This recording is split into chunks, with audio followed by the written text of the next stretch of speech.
Dedicated to helping Filipinos achieve their dreams, Coco Life is committed to providing comprehensive financial solutions that safeguard their health and wealth.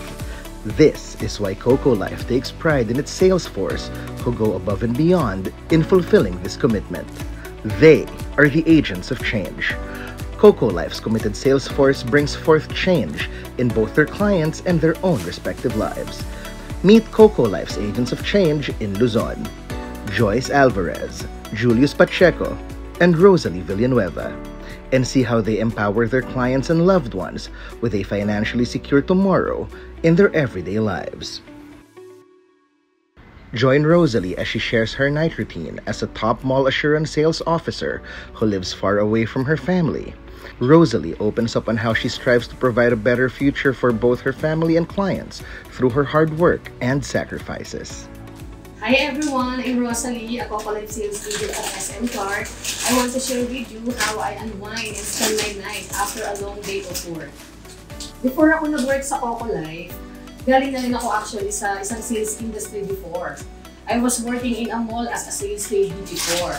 Clothing line naman. For 5 years. Before, hindi ko alam na sa insurance talaga eh. Kala ko kung ano lang din yung ibenta ko. And then, nung pinaliwanag sa amin lahat, and then nakita ko naman kung ano naman yung kind ng work na meron. At the same time, parang okay naman din siya. At na-enjoy ko naman at the same time. Nagustuhan ko din naman yung kalakaran ng company nila. So, yun. Ang tagal ako until now. That is why hanggang ngayon, for 7 years, Coco Life pa rin po ako. I'm very satisfied kasi alam kong nagawa ko ng maayos yung trabaho ko. At the same time, alam kong nakatulong ako sa ibang tao. Ang sarap kasi sa feeling ng, alam mo yun, yung bigay ka ng hope sa ibang tao, at the same time, efficient yung trabaho mo sa iba.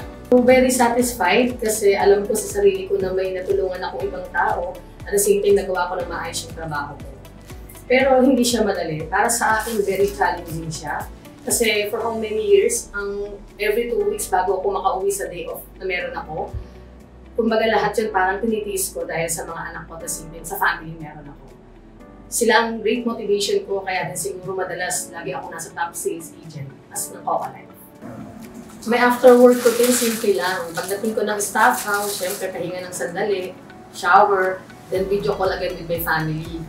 Kwentuhan, kumustahin yung mga araw nila, the same time kung ano din yung nangyari sa akin buong araw. And then after that, syempre, parang relax naman din. Syempre, watching movie naman. Para sa isang mother na kagaya ko, no, hindi madali yung malayo ka sa mga anak na meron ka. Kapag kasi nasa sales industry ka automatic expect mo na yun yung pressure at yung stress sa work. Ako, ang ginagawa ko lang, iniisip ko lang lagi yung family ko. Syempre, nag-pray ako.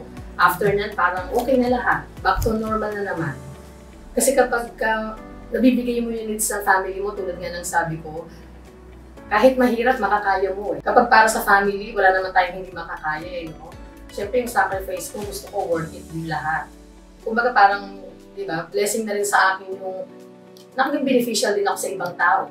Na may natulungan din akong ibang tao. The same time, bonus na lang yung sa family. Siyempre, aside from the incentives travel of the company, salary, of course, di ba?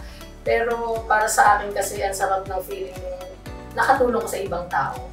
Nakapagbigay ka ng hope sa kanila at the same time ng opportunity para ma-secure din yung future na meron sila. Siguro kasi nai-enjoy ko lang yung trabaho meron ako. Parang second family ko na rin kasi sila. At the same time, syempre, I love the mission and the vision of our company, Coco Life, to secure the future of everyone's family. And then, ang sarap din sa feeling na bonus na lang yung makapag-travel ako abroad. Kagaya ko, ilang beses na rin akong nakapag-travel abroad like Thailand.